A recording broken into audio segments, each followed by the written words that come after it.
Bonjour à tous, nous sommes ravis de vous retrouver pour ce studio live qui est dédié, vous le savez, à deux nouvelles BMW. On évoquera lors de ce studio à la fois le LCI, Life Cycle Impulse, impulsion de cycle de vie pour BMW iX, mais nous présenterons aussi la toute nouvelle BMW série 2 Grand Coupé. Dans cette tâche, je serai accompagné de Boris. Salut Tristan, bonjour tout le monde. Voilà, nous aurons l'opportunité bien évidemment de parcourir les éléments techniques nouveaux sur ces deux produits, mais nous aurons aussi l'opportunité de travailler sur certains sujets transverses, en gros qui arrivent directement sur BMW iX, mais qui vont impacter toute votre gamme. Donc vous êtes pour l'instant quasiment 70 personnes à être connectées. On va avoir l'opportunité d'échanger. Vous avez un chat qui est à votre disposition. On gardera l'œil dessus, donc n'hésitez pas si vous avez des questions. Ceci est un échange. Voilà, j'ai Pierre Romain qui vient de rentrer dans la salle. Bienvenue à lui. Et donc nous allons tout au long de cette studio live qui va durer à peu près 1h30, eh bien, échanger sur ces nouveaux produits. Donc voilà, si vous avez des questions, n'hésitez pas, vous faites crépiter le chat et on répondra au mieux. Si on a la réponse, on vous la donne en live. Si on ne l'a pas, on s'engage à la retrouver. Voilà. Tout au long de ce studio live, finalement, on va parcourir différents éléments. On commence comme d'habitude par un quiz. Ce quiz va vous permettre de vous auto-évaluer. Vous allez avoir un flashcode qui apparaît à l'écran. Vous pouvez vous munir de votre téléphone portable. En mode photo, vous scannez le code, ça va vous ouvrir une page web. Sur cette page web, vous allez pouvoir effectivement participer à ce quiz. Alors pour ceux qui n'auraient pas la possibilité d'utiliser un téléphone portable, vous pouvez, dans votre navigateur, mettre www.menti.com et vous rentrez le numéro de la room 57 57 88 07. Ça va vous amener strictement au même résultat. Allez, on vous laisse vous connecter. Les premiers sont déjà connectés. On vous invite, une fois votre connexion réalisée, pour ceux qui paniquent parce que c'est en anglais, tout va bien se passer. Nous basculerons sur des questions en français. Le quiz est en français, vraiment ? Je les traduis. Oui, c'est bon, c'est en français. Parfait. Après, c'est de la traduction approximative. Faites-nous signe avec un pouce, un chat, un cœur. Choisissez votre camp, d'ailleurs, pour nous signifier votre présence, le fait que vous êtes bien connecté, et pour qu'on sache à peu près quand on peut lancer ce quiz. Donc 10 questions, Tristan, sur ce quiz, une seule bonne réponse à chaque fois. En général, ça ne se passe pas trop mal. Il y a des gros challenges. On a eu des très très belles réponses sur la première session de quiz. Je dis bien première session parce que oui, vous le savez, une fois que nous aurons terminé notre session d'1h30 ensemble, eh bien, vous referez ce quiz. Et là, comme normalement, nous aurons brossé tous les sujets, eh bien, la deuxième fois, ce sera plus une question de rapidité. Exactement, vous êtes un peu plus d'une cinquantaine à être connectés sur le quiz. Donc si vous avez des difficultés à le faire, par exemple sur vos téléphones qui refusent de le faire, n'hésitez pas à couper votre Wi-Fi sur votre téléphone, vous rebasculez sur le réseau 4G. Il est probable que le réseau Wi-Fi de votre concession ait des pare-feux qui vous empêchent d'accéder à Menti. Donc si pour certains vous avez du mal à vous connecter sur ce quiz avec votre téléphone, vous coupez le Wi-Fi, vous rebattez en 4G et ça vous permettra de participer à ce quiz. Allez, n'oubliez pas de nous mettre un petit signe, un pouce, un cœur ou un chat. Le team pouce est bien en avance, effectivement, mais ça nous permet de savoir combien vous êtes connectés à l'instant où je vous parle. Yes. On est quasiment au complet. Tristan, je pense. Bonjour Hervé, tu vas pouvoir te connecter directement sur Menti. Il suffit de flasher le code qui apparaît à ton écran. Ça va te permettre de participer au quiz que nous allons faire à la fois en entrée de formation, mais que nous referons effectivement à la sortie. Allez, c'est parfait. Eh bien, écoutez, je vous propose de commencer tout de suite ce quiz par une première question qui concerne série 2 Grand Coupé. Vous êtes tous là quasiment. Allez, c'est parti. 60. Oui.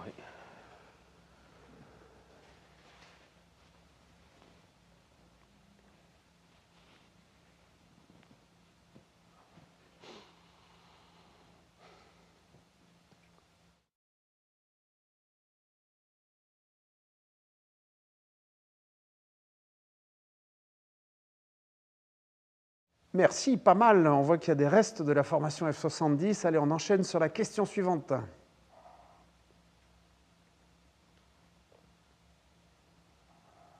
Pour ceux qui nous rejoignent et qui ne sont pas encore connectés, vous pouvez le faire via menti.com. Et vous rentrez le numéro de la room 57 57 88 07.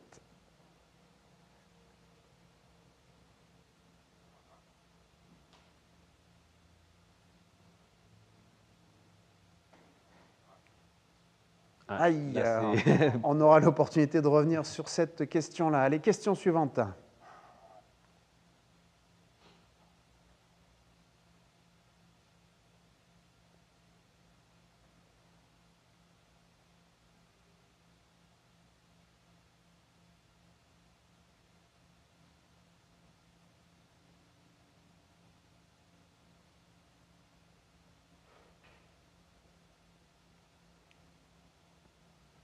Yes, le pack innovation, c'est bien. Allez, on enchaîne. Question suivante.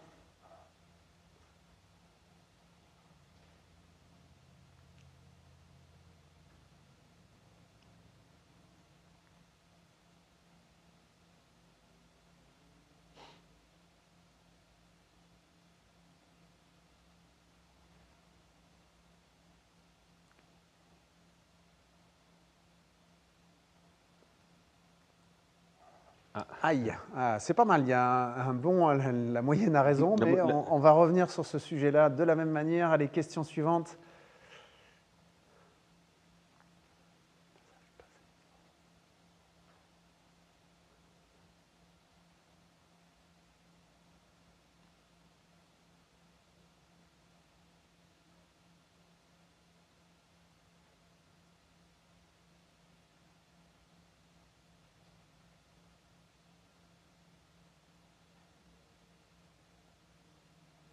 Il y avait un petit piège, effectivement. On reviendra sur ce sujet-là de la même manière et on enchaîne avec la question suivante, la question 6.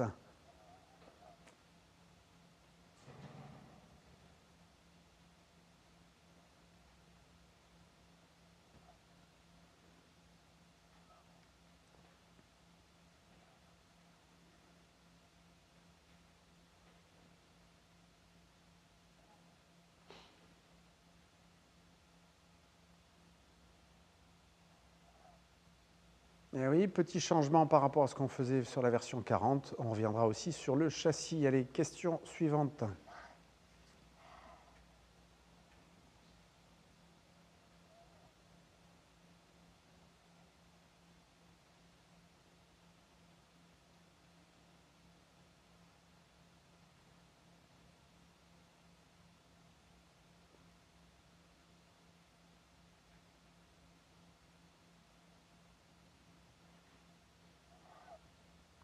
Vous n'êtes visiblement pas tous d'accord sur ce sujet. On va en parler aussi. Allez, question numéro 8.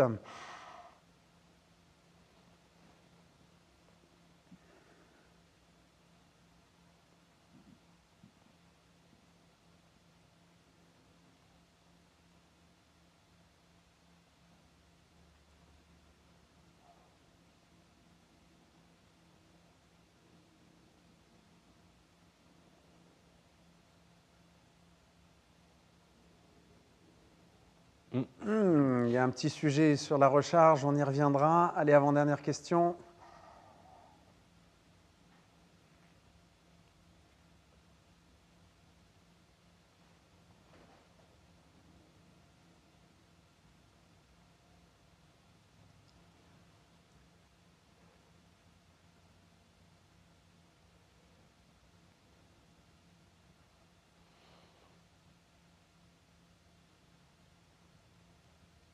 Un petit point technologique sera nécessaire sur ce sujet. Et enfin, dernière question.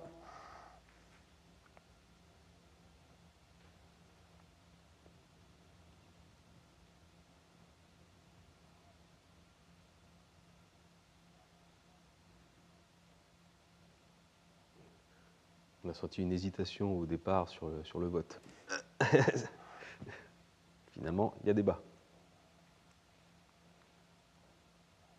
Oh!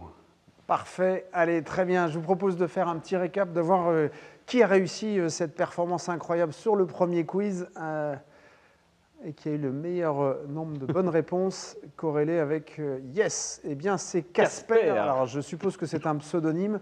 Est-ce que vous pouvez nous indiquer qui a gagné ce quiz, du coup, ce premier quiz d'introduction?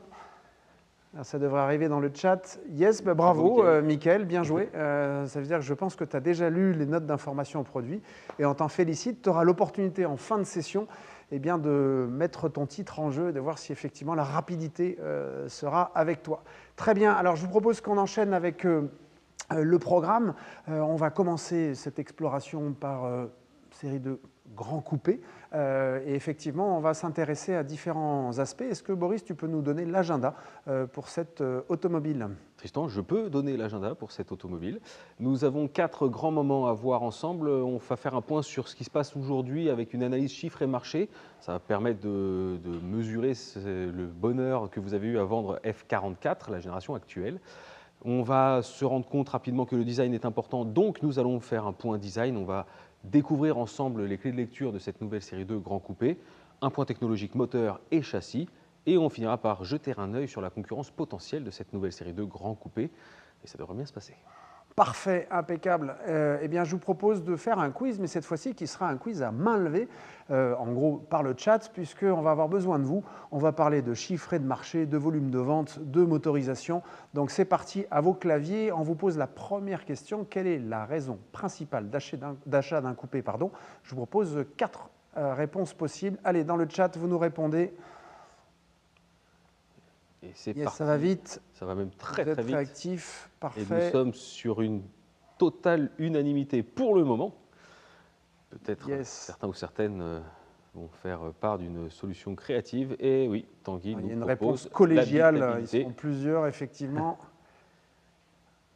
Sinon, nous ne sommes pas loin des 100% de réponses unanimes sur le fait que Tristan, la raison principale de l'achat d'un coupé, c'est le look. Bien sûr. Alors ce look, est-ce qu'il a fait mouche? Et c'est la question suivante. Je vous propose de nous donner, selon votre perception, quel est le volume de vente qui a été réalisé pendant toute la carrière de F44 en France. Donc quels sont finalement le nombre de grands coupés que vous avez réussi à vendre pendant cette période d'existence de F44? Ça défile très très vite. Vous êtes hyper réactif dans le chat. ABB, A, C. Ouais, une réponse D. Arbitrage entre du B et du C, effectivement. Là, pour le moment, la réponse B est très... Je ne sais pas, c'est Pierre Elliott, on va le savoir tout de suite, effectivement, puisque le volume de vente sur F44 génération précédente est bien de 5328 autos. Alors, ce chiffre, bravo en tout cas pour cette performance. On va arriver avec des armes encore plus affûtées pour que la carrière de F74 soit encore plus brillante. Ce qu'on va faire, c'est qu'on va se pencher sur une question qui est assez intéressante. Alors évidemment, ça va dépendre des régions, ça va dépendre des moments de la carrière de cette auto, mais je vais vous demander d'essayer de me dire quelle est la motorisation qui s'est le mieux vendue entre 218i, 220i, 218D ou M235i. Allez, c'est parti, à vos votes. Certains nous proposent 218, certains proposent 220i, 218D. Là, il y a un petit peu toutes les réponses. Il y a un petit peu de tout. Pour le moment, on n'a pas évidemment, beaucoup ça dépend des de régions. ça dépend des régions, bien évidemment. On a une majorité de B pour le moment et de C. Arbitrage entre 220i et 218D. Diesel et essence. Ouais. Et je dirais quand même que la lecture, visiblement, la réponse aurait été plus sur 220i et 218D en deuxième position. Si on suit les votes, vous n'étiez pas loin. La motorisation qui s'est la plus vendue, c'est 218i.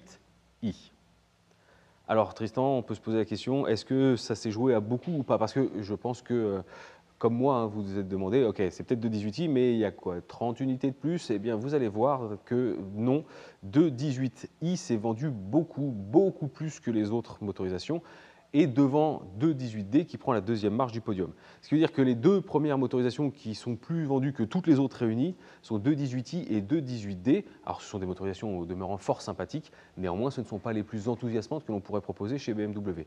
Et cela prouve une nouvelle fois que quand on explique que le look est la raison principale de l'achat d'un coupé, eh bien on le mesure parce que les clients sont très heureux d'avoir une motorisation en 218 qui n'est pas la plus enthousiasmante, pas la plus performante, c'est pas grave, c'est pas ce qu'on est venu acheter en premier, c'est du look. Ok, donc du coup ça justifie le fait que le look, donc le design, est un élément fondamental. En tout cas, merci pour cette participation sur le chat, vous êtes actifs et c'est très très bien comme ça. On va donc évoquer ensemble le design et on va commencer de manière très logique par la face avant. Oui. Alors qu'est-ce qu'on peut dire sur cette modification, le fait d'avoir une nouvelle face avant avec un nouveau regard? Qu'est-ce que tu peux évoquer là-dessus, Boris? Les designers avaient un gros travail à faire, Tristan, sur cette face avant, parce qu'on le sait, le look est hyper important, et la face avant, c'est un peu la promesse du design. Et se rappeler que la génération F44, eh bien, elle a été élue voiture de l'année en termes de design quand elle est sortie. On sait qu'elle a plu beaucoup, donc il y avait un enjeu. Cet enjeu, c'était de garder les lignes qui plaisaient et leur donner de la modernité et préparer un peu le design futuriste que BMW ramène avec Neue Klasse. Et le résultat est, je pense, incroyable dans le sens où on a allégé. Si vous devez garder un terme, c'est alléger, simplifier la lecture.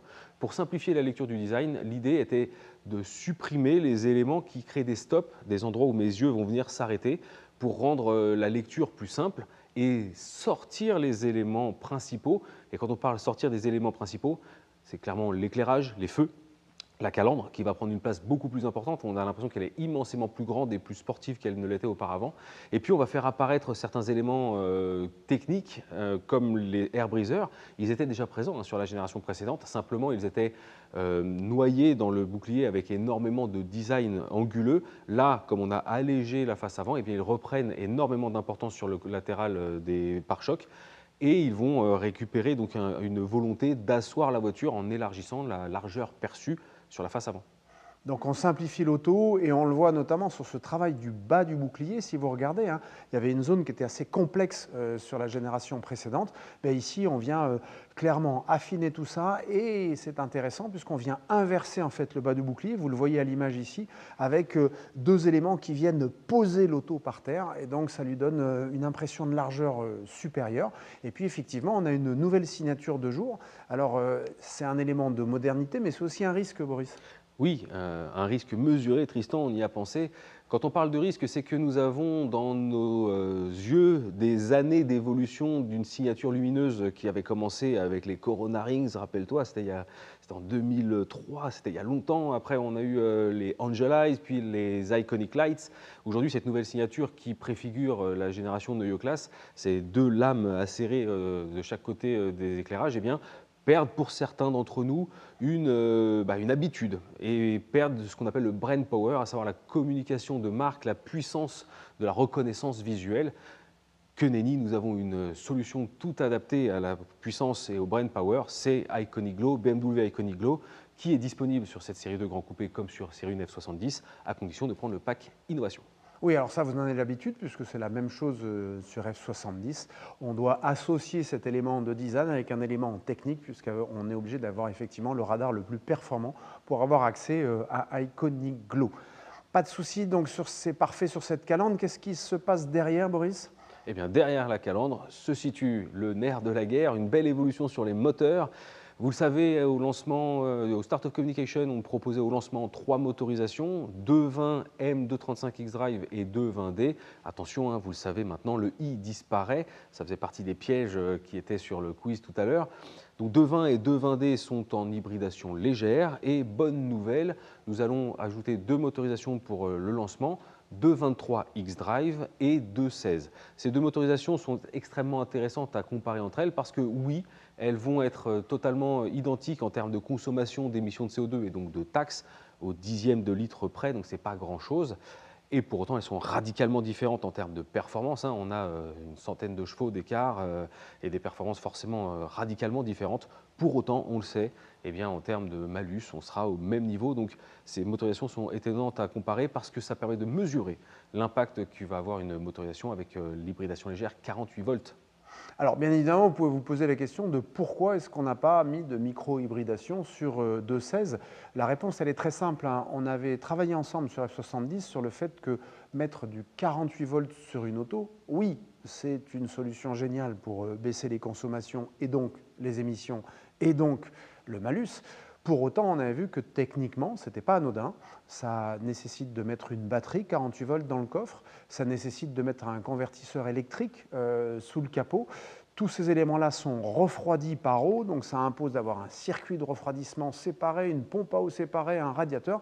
Donc tous ces éléments-là ont évidemment un coût, et ce coût, eh bien, il n'était pas forcément aligné avec le fait que lorsqu'on propose une motorisation 216, l'objectif c'est de proposer un prix d'appel. Donc voilà la raison pour laquelle la version 216 n'est pas micro-hybridée.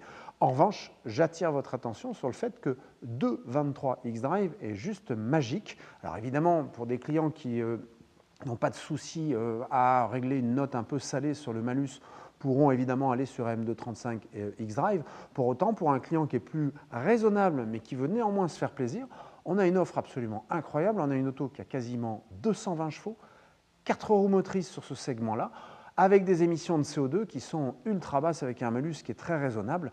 Là, réellement, on a une offre qui est très intéressante. Donc, 223 xDrive, je vous invite à la pousser, à la montrer, à la faire essayer, parce qu'on a une auto à rouler qui est juste magique et qui reste raisonnable, malgré tout, en termes d'émissions de CO2. Donc voilà, on a un produit et un positionnement qui est très intéressant avec 223 xDrive. Tristan et Boris sont attendus au studio pour le point technique. Ah, oui, on sera peut-être interrompu quelques fois pour faire un point technique sur un sujet. C'est le cas ici, on vous retrouve dans quelques instants. Tristan, pendant la tournée série 1, tu as parlé de l'angle de chasse et je n'ai pas tout à fait compris. Est-ce que tu pourrais me repréciser dans le détail de quoi il s'agit exactement? Écoute Boris, on est au bon endroit, un pneumatique, la route, on a tout ce qu'il nous faut. Techniquement, pour qu'un pneumatique ait la meilleure adhérence possible, il suffit que le pneu travaille parfaitement à plat. Dans ce cas-là, je profite de toute sa largeur. En ligne droite, pas de sujet, ça va fonctionner, on va avoir de l'adhérence à l'accélération et de l'adhérence au freinage. En revanche, dès que je vais prendre un virage, eh bien, mon pneumatique, sous l'effet du poids de l'auto, va venir se déformer et au lieu de travailler à plat, eh bien, je vais avoir qu'une partie du pneumatique qui va travailler. Solution. Augmenter l'angle de chasse. C'est quoi? Eh bien, très simplement, lorsque tu prends ton pneumatique sur le latéral, je vais mettre un amortisseur qui va s'incliner un petit peu plus. Le résultat de cette inclinaison, c'est lorsque je vais braquer avec ma roue extérieure, eh bien, tout simplement, le pneumatique va s'incliner légèrement vers l'intérieur.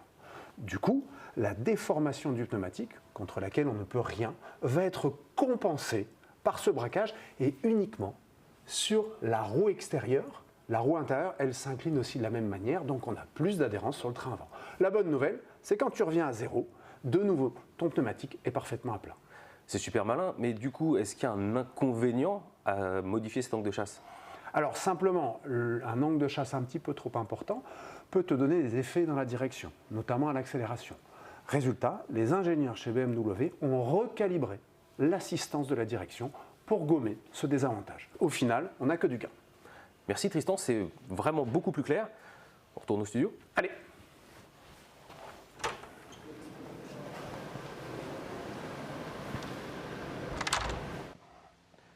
Eh ben, ça explique un tas de trucs, Tristan. Effectivement, on avait travaillé sur ce sujet-là avec F70, donc l'explication est la même. Le train avant va de la même manière récupérer du grip et donc c'était important de faire ce point technique. Oui. Question Christophe, alors effectivement on pourrait se dire que ce serait bien d'avoir l'hybridation légère pour abaisser le malus de ce véhicule avec cette volonté d'entrée de gamme. Néanmoins ça aurait certainement augmenté le prix de la voiture de ce même prix-là. Et se rappeler d'une chose, on ne vend pas des voitures qu'en France, donc pour la marque la démarche était globale et on n'a pas tous les mêmes niveaux de malus. Malheureusement le malus français n'est pas forcément le plus sympathique de la planète. Ça marche. Boris, je propose qu'on continue une exploration du design. On a parlé de la face avant, je te propose assez naturellement de parler du latéral. Et oui, le latéral, là où on va venir pouvoir exprimer tous les gènes d'un coupé. Alors, ce que l'on entend par gène d'un coupé, il y en a deux qui sont indispensables. Le premier, eh bien, ça va être la ligne générale avec un pare-brise très incliné et une ligne de pavillon qui termine en pente douce. Ici, pas de sujet, les gènes sont respectés. Et la deuxième chose indispensable pour pouvoir se revendiquer d'être un coupé, eh bien, c'est d'avoir des portières dont les fenêtres sont sans encadrement. C'est-à-dire que quand j'ouvre ma porte, la fenêtre est flottante et ça fonctionne très bien ici aussi. Bonne nouvelle, c'est un grand coupé. J'ai bien une porte de plus à l'arrière. Et oui, Tristan, je sais que ta question est légitime. Elles sont aussi sans encadrement. Alors l'intérêt de ces portières arrière, il faut bien le préciser qu'il y a la différence entre un coupé et un grand coupé. Eh bien, un grand coupé a peut-être un peu moins de fluidité dans la ligne qu'un coupé standard, mais le grand coupé offre deux portes à l'arrière principalement intéressantes pour accéder aux places arrière. Toutes personnes qui roulent en coupé savent très bien de quoi je parle. Et l'autre point, c'est que ces portières arrière raccourcissent la longueur de la portière avant, ce qui est quand même assez pratique quand on doit sortir d'un parking, par exemple. Donc voilà, intérêt des deux autres portières. Autre élément, Maurice, eh bien, cette ligne en pente douce, elle arrive dans le pan de Hofmeister. Et là, il y a un travail tout particulier qui a été réalisé sur le latéral. Et oui, ce pan de Hofmeister qui est donc bien entendu un très serré, on est sur une ligne de coupé. C'est un élément stylistique de la marque depuis de nombreuses années et vous le retrouvez sur cette série 2 grand coupé avec une réinterprétation. Le chiffre 2 a été embossé directement à l'intérieur du pan de Hofmeister. Ça redonne un peu de modernité, une nouvelle histoire sur cet élément, somme toute, ancestral. Ça marche, très bien. Qu'est-ce qu'on peut dire aussi sur la partie arrière du coup, même si sur le latéral, on a vu apparaître dans les illustrations qu'on a vues avec la régie, notamment l'apparition de disques généreux, d'étriers généreux. Exactement, avec le pack M Technologies, vous récupérez des disques de frein, un système de freinage et il semblerait qu'il soit de près ou de loin lié à la marque M.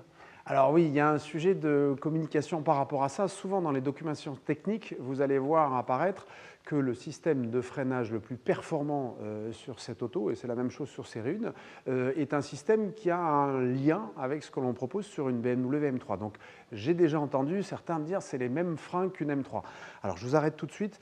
Il y a une synergie technique entre les deux qu'on va évoquer. La première, c'est qu'on parle de freins M composite. Donc parfois j'ai une confusion, on me dit c'est des freins carbo-céramique. Non.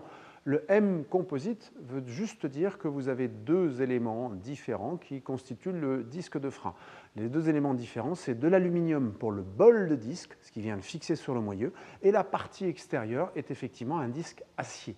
Donc on reste avec du disque acier avec un bol aluminium. C'est la même constitution qu'on a sur une M3. Le diamètre est spécifique et associé à cette automobile.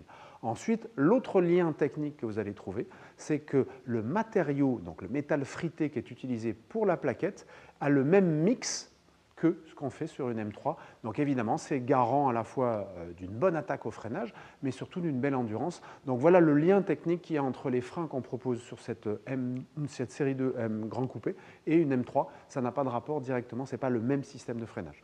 Ça paraît logique, cohérent, mais merci de ce point technique qui, je pense, était indispensable. On termine sur ce design latéral avec un point très important.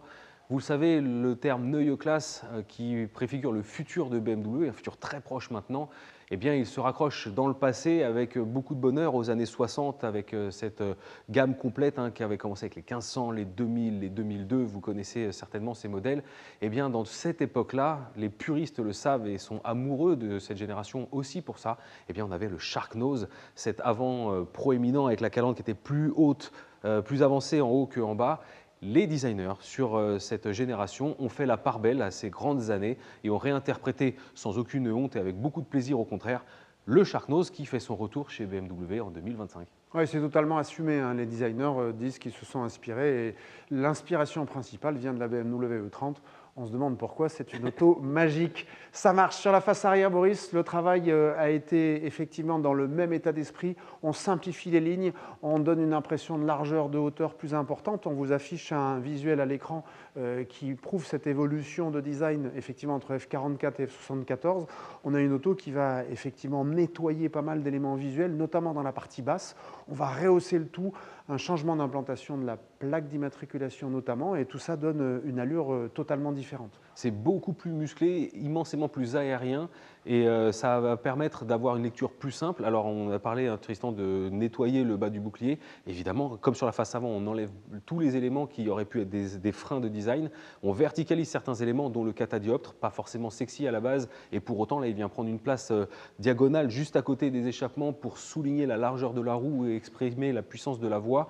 Et c'est secondé avec l'aération. C'est une aération fictive, d'accord, mais elle est là, elle exprime aussi la même chose. Les feux ont cette signature qui est verticale aussi, donc voilà, on a posé, élargi la voiture, et comme tu le disais Tristan, tout est remonté quand on a les deux côte à côte, on voit bien que l'arrière est beaucoup plus fin et beaucoup plus haut. Vous voyez que le diffuseur aussi remonte un petit peu plus haut et il met en scène les 4 échappements. Et oui, sacrilège, vous le savez, c'était une signature normalement réservée au BMW M uniquement, où on avait ces 4 sorties d'échappement.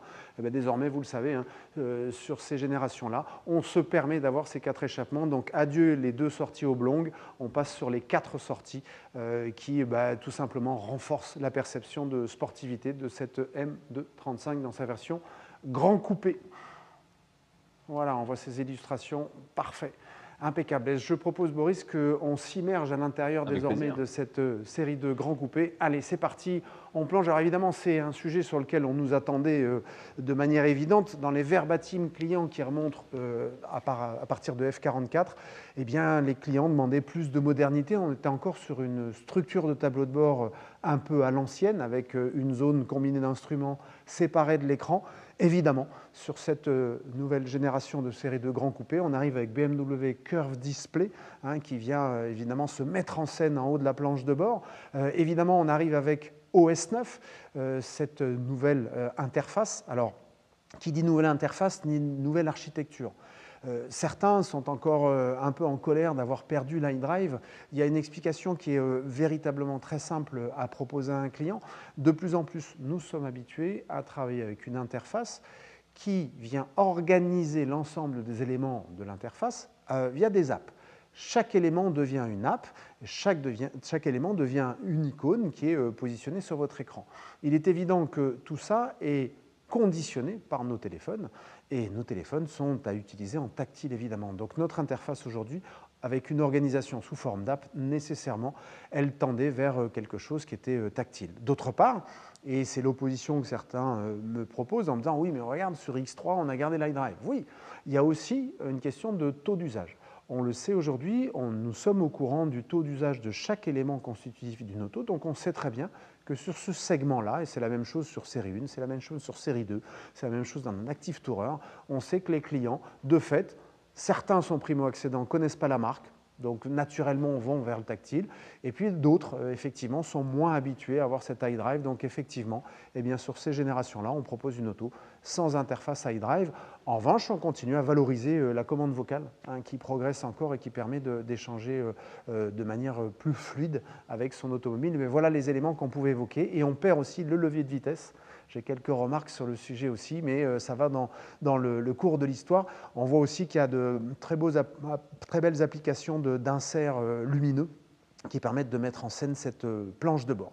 Donc voilà le principe qu'on peut évoquer sur cet intérieur qui est entièrement retravaillé avec véritablement une très belle prestation et une modernité qui était demandée de la part des clients. Avec une légèreté dans le design qui est cohérente avec ce qui se passe aussi à l'extérieur de l'auto.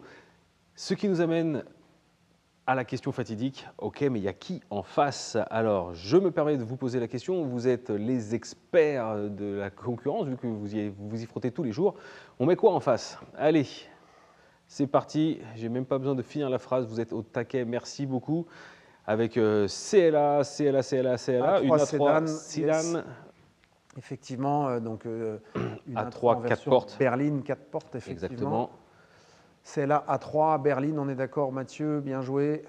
C'est là d'autres propositions, on a le droit d'être créatif. Ah, on a eu 2-3 trucs très créatifs, oui.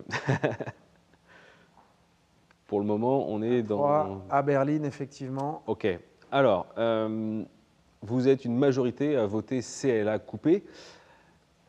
Vous avez totalement raison, si vous le faites tous, c'est qu'il y a forcément une part de vérité derrière. Néanmoins, on doit se poser une question tous ensemble. Ça mesure combien une Mercedes-Benz CLA coupé à votre avis? Alors, soit vous utilisez ChatGPT, soit votre connaissance, soit votre petit doigt. Soit les deux. Soit tout en même temps. Alors, on nous propose 4,60 m, 4,65 m pour Alexandre. Ah, CLA égale série 4, grand coupé, belle proposition, c'est intéressant ce que vous dites. Allez, d'autres propositions? Quelqu'un a été chercher la fiche technique de CLA coupé pour nous donner le chiffre exact? Je sens qu'il y a eu un travail de recherche en ce moment parce qu'il y a eu énormément de réponses pour proposer CLA et un petit peu moins. Si vous n'en avez aucune idée, vous pouvez mettre un chiffre au pif, ça peut être 464, 469. Ah, on y est, Walter, merci. Effectivement, 463, oui, on a un gagnant, c'est Walter, effectivement, merci pour la recherche. Hervé et Romain, 468,8. Voilà, ça c'est le chiffre parfait. Je vous l'affiche sur l'écran. Merci. Vous avez donc Mercedes-Benz Classe A Berline qui est tout à fait dans les tailles de ce que l'on propose chez nous. En revanche, effectivement, une Mercedes-Benz CLA coupé, c'est beaucoup plus grand. On s'aperçoit que sur le même empattement, donc c'est la même base technique, même empattement, eh bien Mercedes a rallongé encore un peu plus son coffre. Alors évidemment, ça va avoir un effet ça va avoir deux effets. Le premier, c'est qu'on se demande si c'est le même segment, et la remarque qu'on a eue sur la série 4 Grand Coupé est intéressante, mais c'est aussi qu'effectivement, un prospect qui viendrait vous dire, bah oui, mais bon, il n'y a pas assez de coffre sur votre série 2 Grand Coupé, c'est juste que ce n'est pas le même segment. Donc évidemment, en ayant une auto beaucoup plus longue, on a plus de place. Voilà, donc c'est juste cet élément qu'on souhaitait pointer. De manière factuelle, si on reste sur des éléments de segment, eh bien, en face de nous, on a effectivement une Audi A3 berline, vous nous l'avez proposé, une Mercedes A-Classe berline, mais on est d'accord que ce sont deux berlines, et on vient, nous, sur ce segment-là, si on reste figé sur le segment, avoir une proposition qui est unique. Et finalement, votre série 2 Grand Coupé, elle est unique parce que sur le segment, il n'y a rien d'autre. On est les seuls à proposer un vrai Grand Coupé. Donc si vous corrélez ça avec ce qu'on disait tout à l'heure sur les motorisations, imaginez l'exclusivité d'une série 2 Grand Coupé en 223 X-Drive. C'est la classe. Et oui, même si le traitement des berlines dont on peut parler, de la A3 ou de la classe A, est vraiment sympa, ils travaillent sur le design, elles sont jolies ces autos, ça ne reste pas un coupé, on n'a pas vraiment la même fluidité de design. Donc clairement, comme tu disais Tristan, c'est une proposition unique. Alors Mercedes vient avec une proposition nouvelle sur CLA et forcément la gamme A qui va suivre avec les shooting brakes aussi, tout ça, ça va évoluer sur une base technique nouvelle, présentée il y a très peu au Festival d'hier, d'où la photo un peu particulière en termes de design que l'on vous propose, parce que pour le moment, très peu de choses ont fuité. On sait simplement que c'est une nouvelle motorisation, des nouveaux châssis, ils reviennent avec quelque chose de résolument moderne, hybridé, électrifié très probablement. Donc voilà, pas grand-chose à se mettre sous la dent. Mercedes a fait des propositions de vidéos explicatives. Si vous voulez aller voir ce qui se passe, restez sur la brèche parce que 2025 sera l'année du renouveau pour la marque Mercedes. Exactement, merci Boris. En conclusion, ce qu'on peut dire effectivement, c'est ce tout nouveau design de cette série de grands coupés qui s'adosse, qui se met dans le mood de ce qu'on va connaître comme révolution de design à partir de l'apparition de Neue Klasse, bien évidemment. Cet intérieur qui était demandé par nos clients, qui voulaient une interface plus moderne, eh bien la voici avec OS 9 notamment. Mais on a aussi ces technologies qu'on n'a pas forcément abordées parce que vous les connaissez avec F70, tout ce qui est gaming, streaming, qui commence à être des choses que les clients réclament. Donc c'est un élément à valoriser aussi avec vos prospects. Et puis enfin, évidemment, et c'est en adéquation avec ce qu'on s'est dit, du look, oui, mais de l'agrément de conduite. Et on arrive avec effectivement des motorisations 48 volts, on en a parlé, mais aussi un châssis qui est totalement remanié avec notamment ce nouveau train avant. Donc voilà, on a un package à la fois technologique, de look et de performance qui vous permettra, j'espère, d'aller capter encore plus de clients. En tout cas, on vous le souhaite et on va maintenant opérer une transition absolument étonnante puisqu'on va basculer d'une auto qui n'existe qu'en full thermique, même si elle a la micro-hybridation, et on va arriver dans un univers qui est spécifique puisque vous le savez, cette BMW iX qui est à côté de nous a une spécificité, c'est la seule BMW qui n'existe qu'en électrique et donc effectivement ce porte-drapeau, ce vaisseau amiral de BMW sur l'électrification, eh bien évolue et elle va évoluer énormément. Ce n'est pas un petit LCI, c'est un gros LCI qu'on va voir apparaître et on va donc faire cette transition sans plus attendre. Alors, on va aborder ensemble différents éléments. Je vous propose de faire un point sur les appellations. On travaillera ensemble sur les performances électriques. On évoquera évidemment le design, c'est quasi une révolution dans la perception du design. Et puis on travaillera pas mal sur des évolutions technologiques qui vont, je vous l'ai dit en introduction, pas forcément impacter uniquement BMW iX en LCI, mais l'ensemble de la gamme BMW, parce que c'est le sujet. On va avoir beaucoup de technologies transverses qui vont apparaître sur BMW iX. Allez, appellation sans plus attendre. Qu'est-ce qui se passe? Vous en avez l'habitude désormais. On avait l'habitude d'avoir cette version X-Drive 40. Alors oui, je sais, elle était difficile à vendre parce qu'une autonomie délicate, une puissance de recharge pas super. On en parle tout de suite. Cette évolution, eh bien, elle se transforme en X-Drive 45. Elle arrive avec de solides arguments puisqu'on récupère une autonomie qui dépasse les 600 km en WLTP. Et on a aussi un gain en termes de performance puisqu'on culmine désormais à 408 chevaux, soit 300 kW. Donc voilà pour la version 40 qui devient 45. De la même manière, vous avez une version 50 qui devient X-Drive 60 avec une augmentation de puissance, mais surtout une autonomie qui est facile à communiquer, plus de 700 km en cycle WLTP. Ça, c'est un marqueur important et on sait que ça fait mouche chez les clients. Alors évidemment, ces 700 km sont à pondérer, ce n'est pas ce que vous ferez sur autoroute par -2. Vous le savez tous, vous avez cette maturité électrique qui vous permet simplement de dire à un client aujourd'hui que voilà, faire des jumps de 350-370 km sur autoroute entre deux bornes, bah oui, c'est crédible grâce à cette nouvelle batterie, à ces nouveaux éléments qu'on va évoquer ensemble. Alors une fois n'est pas coutume, je vous parle d'argent tout de suite, je ne le fais jamais. Mais pourquoi? Tout simplement parce que l'augmentation de tarifs entre 40 et 45 ou entre 50 et 60 reste modérée, ça pourrait quasiment se justifier par l'augmentation de performance électrique. Mais ça va au-delà de ça. BMW veut pour cette deuxième partie de carrière de X vraiment marquer les esprits. Et l'auto arrive, vous le savez, pour ceux qui ont regardé la définition produit, avec beaucoup d'équipements de série qui vont désormais pouvoir justifier très largement ce tarif. On va notamment avoir accès confort Digital Key Plus en série, des projecteurs Advanced Full LED qui viennent eux aussi de série, siège avant chauffant, volant chauffant de série. Et on récupère évidemment le Live Cockpit professionnel avec affichage tête haute et réalité augmentée. Donc vous voyez que l'équipement est pléthorique. On arrive aussi avec le Driving Assistant Plus qui est de série. Donc voilà, la justification du prix, on a volontairement, c'est un travail qui a été fait par BMW France notamment, AX en version 45 qui a un positionnement prix très intéressant. Pour les plus curieux, je vous invite à aller sur le site notamment de Mercedes-Benz et faire une config de QE. Vous allez voir que c'est difficile de se mettre en face de iX aujourd'hui. Donc ça, c'est un élément intéressant. Vous avez un vrai argumentaire à développer par rapport à ça. Alors Boris, il y a deux versions, il y a l'autre. L'autre, il est à côté de nous. Eh bien le voilà, iX M70 avec quasiment 660 chevaux et aussi un équipement pléthorique. Alors un équipement pléthorique qui vient notamment avec des éléments de châssis qui sont très importants puisque on récupère deux séries, direction Active Drive à 4 roues directrices, suspension pneumatique avant-arrière, des jambes de 22, mais aussi un châssis qui est adapté à la performance, avec notamment un amortissement spécifique, des barres anti-roulis de section plus importantes. Et on en reparlera tout à l'heure, la possibilité pour une fois à bord de X d'avoir des sièges avec un maintien latéral à la hauteur des performances de X. On en reparle en fin de session. Mais voilà, la gamme désormais se compose de 3 iX avec cette version qui vient chapeauter la gamme avec ses performances absolument incroyables. Alors ces performances électriques, on va en parler Boris, et on va en parler d'une manière un peu particulière. Je te propose de nous commenter ces courbes qui viennent d'apparaître à votre écran. Tâche ardue, je m'y attelle avec plaisir. Vous allez avoir 3 courbes différentes. Là, on va parler de xDrive 45, on fera 60 et 70. Donc sur la version 45, la première courbe à lire, c'est celle de la puissance nominale, output 300 kW. Ça, c'est la puissance du moteur. Vous noterez qu'on n'a pas 100% de la puissance dès le démarrage. C'est tout simplement parce que les pneumatiques et les transmissions auraient bien du mal à juguler cette déferlante de puissance. Donc tout ça est assez cohérent, il faut attendre une cinquantaine de km/h. Ça, cette courbe-là, on la connaît, elle est relativement facile à lire. Une courbe qui est relativement nouvelle et qu'on a moins l'habitude de voir, c'est la courbe qui est verte en dessous, qui est la courbe de régénération de l'énergie. Alors vous le savez, on lève le pied avec un véhicule électrique, la machine électrique se transforme en générateur et me redonne du courant. Ce qu'on peut mesurer ici, c'est que c'est relativement linéaire et que plus je roule vite au lever de pied, plus je vais générer d'énergie.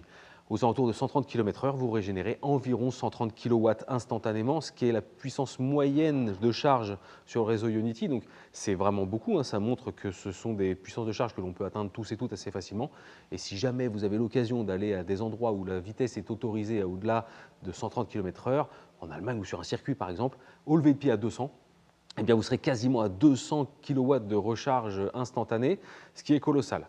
La courbe d'à côté, c'est la courbe de puissance de charge sur le réseau de courant continu. Vous le savez, on va grimper rapidement jusqu'à la puissance de charge maximale, puis après ça s'écrase jusqu'aux 80%. Ça, c'est pas nouveau. Par contre, ce qui est nouveau sur xDrive 45, c'est qu'on est passé de 150 à 175 kW de recharge sur le courant continu, et ça va nous amener énormément de bonheur. Dans les bonheurs que cela va nous amener, c'est une charge qui est plus rapide. Aujourd'hui, on va carrément communiquer en chiffres percutants sur des temps de charge de 10 minutes. Et en 10 minutes, avec cette xDrive 45, vous allez recharger entre 130 et 170 km en fonction de l'état de charge de votre batterie et de votre consommation. C'est pour ça que les chiffres sont à pondérer entre 130 et 160. Mettons qu'au minimum, vous rechargerez 130 km d'autonomie en 10 minutes sur une borne de charge rapide. C'est absolument colossal. Donc ça, c'est pour xDrive 45. Évidemment, les solutions sont différentes quand on va passer aux motorisations supérieures. pour xDrive 60 par exemple, où là on va passer de 300 à 400 kW en puissance de charge. Oui, pour la version 60, hein, Bien qui sûr. évidemment est plus puissante, qui a une dimension un petit peu plus sportive. Et qui remplace X50. Voilà, on s'adapte bien évidemment. Si on a plus de puissance, ben on a plus de régène. Vous voyez, à 200 km/h, on dépasse ce qu'on est capable de prendre sur une borne Ionity, hein, l'instant du lever de pied. Et puis en revanche, la puissance de recharge reste à 195 kW. C'était déjà le cas sur la version 50. Ouais. On reste ISO par rapport à ça. En revanche, évidemment, on a un chiffre percutant qui est très intéressant ici, puisque vous le savez, hein, la batterie est plus grande, la puissance de charge est plus importante que sur 45. Donc là, on peut parler de 170 km en 10 minutes. C'est un élément fort. Alors, particularité, c'est que lorsque je vais aller sur M70, eh ben, c'est étonnant puisque la courbe de puissance moteur, elle est à 2 lectures en fonction du mode que vous allez sélectionner, puisqu'il faudra être en launch control ou en sports mode pour bénéficier de toute la puissance et surtout de tout le couple. On parle de 1100 Nm de couple, c'est colossal. Et vous avez vu qu'effectivement, à 250 km/h sur un lever de pied, ben, je prends 222 kW. C'est complètement colossal. Alors évidemment, comme l'auto consomme un petit peu plus, les chiffres sont un petit peu moins percutants sur les 10 minutes de recharge, mais ça vous permet d'avoir des ratios qui sont plus faciles dans l'échange avec un client. Hein. Voilà, vous arrêtez à la borne, vous branchez, 10 minutes plus tard, vous repartez, vous avez gagné aux alentours de 150 km. C'est un élément intéressant. Allez, on poursuit cet élément de recharge. La recharge, vous le savez, hein, ça c'était sur autoroute. On sort de l'autoroute et on fait comme toutes les personnes qui roulent en voiture électrique, on se recharge 80% à la maison. Et à la maison, ben, on dispose du courant alternatif, hein, c'est celui qui sort de votre prise. Ce courant alternatif, vous le savez, malheureusement, comme il est alternatif, il passe en permanence de plus de 130 à moins de 130. Je ne sais pas stocker du courant en alternative dans une batterie. Dans une batterie, je vais ranger les plus et les moins, donc il faut que ce soit stable. Pour rendre stable le courant alternatif, j'ai une solution. Je dispose d'un redresseur, alors certains appellent ça un transformateur, qu'importe. C'est un élément électronique qui permet de transformer du courant alternatif en courant continu. Vous avez un exemple à la maison, hein, il ne vous est jamais venu à l'idée de brancher directement votre iPhone sur une prise, vous le branchez via l'intermédiaire de cet élément-là, eh bien, tous les jours, sans le savoir peut-être, vous utilisez un redresseur. L'effet de cet élément-là électronique permet de prendre du courant alternatif et de le rendre continu. Ça me permet de pouvoir le stocker évidemment dans ma batterie, donc rien de nouveau sous le soleil. Ce qui est nouveau simplement, c'est la puissance et qui dépend tout simplement du redresseur. En série, BMW iX sur 45 et 60 arrive avec un redresseur à 11 kg. Si votre client veut plus, eh bien, il est possible de prendre en option et à ce moment-là, sur la chaîne de montage, on va mettre un redresseur différent qui permet de manger 22 kg. C'est ce qui est fait de série sur M70. Donc, si on récapitule, on a 11 kg dans les deux cas pour 45 et 60 et on sera en 22 kg dans le cas de M70. Voilà ce que l'on propose. Il y a une petite image qui apparaît en bas de votre écran, ça vous dit quelque chose. Si tout va bien et si vous avez eu de la chance de venir nous rejoindre au Portugal l'année dernière en janvier, on vous avait annoncé avec beaucoup d'emphase que effectivement vous auriez la possibilité d'avoir une super borne de recharge, Boris. Et cette borne, elle avait été annoncée en janvier et elle est disponible en février. Bah, comme on l'avait annoncé en janvier, disponible en février. Avec un an de décalage. Il y a eu un petit jet lag de 1 an. Néanmoins, nous sommes ravis de pouvoir surtout vous annoncer un tarif en plus de la disponibilité. Donc la borne n'a pas changé, c'est toujours la Gen 4. Elle a toujours le pilotage intelligent, la connectivité avec l'application, etc. Le pilotage intelligent qui est nécessaire hein, pour pouvoir justifier des aides de l'État. Donc tout ça, ça n'a pas changé, c'est une bonne nouvelle. Et le tarif est fixé à 734 € TTC client. Voilà, ça c'est fait ensemble. Oh, elle est apparue à côté de toi. Oui, tu nous as déjà fait le coup. J'espère que cette fois-ci, elle est vraiment disponible à la vente. Alors, en tout cas, voilà cette nouvelle borne. Mais on devait effectivement le préciser. Elle est enfin disponible. Donc, vous pouvez effectivement la proposer à vos clients parce qu'elle propose pas mal d'avantages. Jusqu'à 22 kW, comme on venait d'en parler. Elle prend le 11, le 22 en fonction de vos abonnements. Mais ça, on en a déjà parlé. Exactement. On continue l'exploration de ces performances électriques. On va maintenant évidemment parler des capacités des batteries, effectivement. Donc désormais, iX en 45 passe à 96 kWh. Pour les plus fins techniciens d'entre vous, les cellules ont changé en fait sur ces batteries. Alors les fournisseurs sont toujours KTL d'un côté pour la partie 45 et on est sur Samsung pour la partie 60 et M70. Et on a factuellement deux batteries, une à 96 kWh pour la version 45 et on a la même batterie pour 60 et M70. C'est juste qu'ils ont gardé un petit peu plus de marge sur M70, mais ça nous permet d'avoir ces autonomies. Alors j'attire juste votre attention parce que je sais que de plus grand nombre d'entre vous désormais sont experts. Eh bien si vous regardez, on propose une augmentation de la batterie de 4,4 kWh pour la version 60 et ça nous donne quasiment 70 km d'autonomie en plus. Ça devrait, si tout va bien, poser quelques questions pour vous. Est-ce que ça vous semble cohérent? À part si on a des kilowattheures magiques qui font des kilomètres magiques, c'est pas très cohérent. Alors pour le poser autrement, si vous avez du mal à vous projeter dans la question, si on imagine qu'on a augmenté la capacité de batterie de 3,7%, parce que c'est ce que nous dit la calculatrice quand on fait le calcul, l'autonomie elle augmente de 11%, un peu plus même. Où se cache la vérité? Alors, c'est la question qu'on vous pose. Si vous avez des éléments de réponse dans le chat, n'hésitez pas. Comment est-il possible, avec une si faible augmentation de batterie, de gagner autant d'autonomie? Allez, je vous laisse répondre dans le chat à votre avis. Parce que nous avons mis un crochet à l'avant de la voiture qui permet de choper les voitures de devant, non? La régénération. Oui, c'est une piste, effectivement. Quoi d'autre? Allez, je vous laisse répondre dans le chat. Déjà, ça nous permet de nous sentir moins seuls. Le poids. Alors, le poids n'a pas bougé. Il y a Xavier qui nous propose l'onduleur. Michael qui est renchéri sur l'onguleur, effectivement. Le CX, alors David, de ce point de vue-là, l'auto a beaucoup changé en design, mais pour autant, on est resté sur un CX à 0,25, ça n'a pas bougé. La régène, ouais, effectivement, il y a quelque chose à trouver du côté de la régénération. Frédéric, tu as probablement raison. Alors là, on est... Merci pour vos propositions. Vous êtes rentré dans de la technique. On parle d'onduleur, on parle de régénération. On sent que vous connaissez l'univers électrique plus que jamais. Si ce n'est pas la capacité de batterie toute seule qui est augmentée, il y a forcément autre chose et ça va jouer sur la consommation. Alors pour remettre les choses en perspective, et tout est sous contrôle, c'est normal. Vous venez de voir apparaître une Citroën Ami. C'est parce que la progression de la batterie d'environ 5 kWh, 4,4, eh bien c'est la capacité de batterie d'une Ami qui fait environ 70 km d'autonomie avec cette batterie. Néanmoins, pour qu'une Ami fasse ces 70 km, eh bien, elle est bridée à 45 km/h, elle fait 8 chevaux et elle ne fera jamais que moins de 500 kg. Et ce n'est clairement pas le cas de notre BMW X. Ça veut dire que la façon d'y arriver pour avoir 70 km avec nos 4 kWh, la vérité, clairement, elle est ailleurs. Tristan et Boris sont attendus au studio pour le point technique. C'est effectivement très technique. Allez, effectivement, c'est technique, même si Dylan a déjà la bonne réponse, et bravo pour ça. Allez Boris, on va enfin parler moteur. Oui.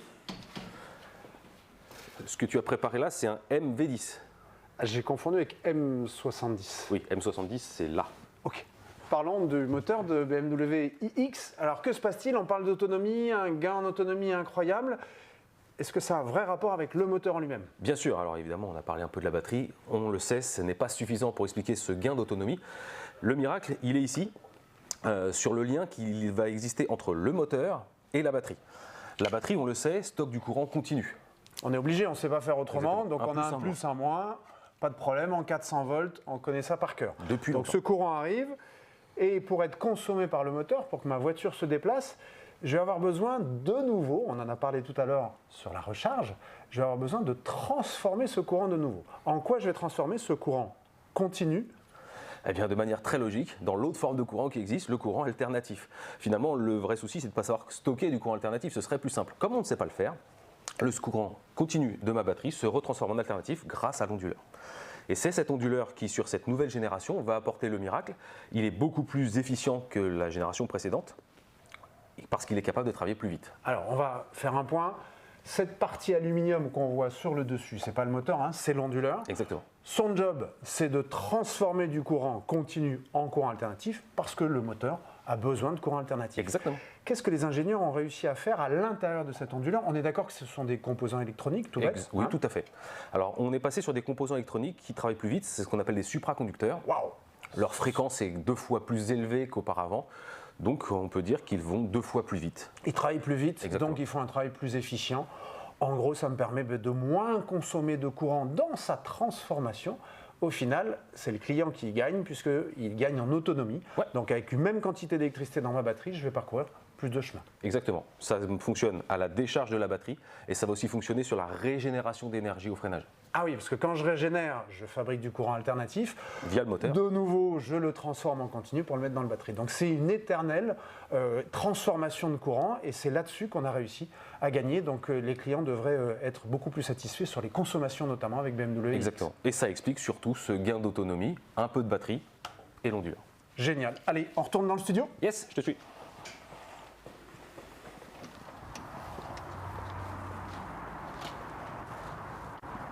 Et oui, la vérité, effectivement, était ailleurs. Ça venait effectivement de cet onduleur. Donc il y a réellement effectivement un impact direct par rapport à ça. C'est ce que évoquait Dylan et à juste titre. Le problème que j'ai aujourd'hui, c'est qu'une fois que j'ai stocké mon courant dans ma batterie, comme vous pouvez voir sur le visuel, eh bien, si je veux l'utiliser dans mon moteur, eh bien, j'ai besoin de faire de nouveau une transformation.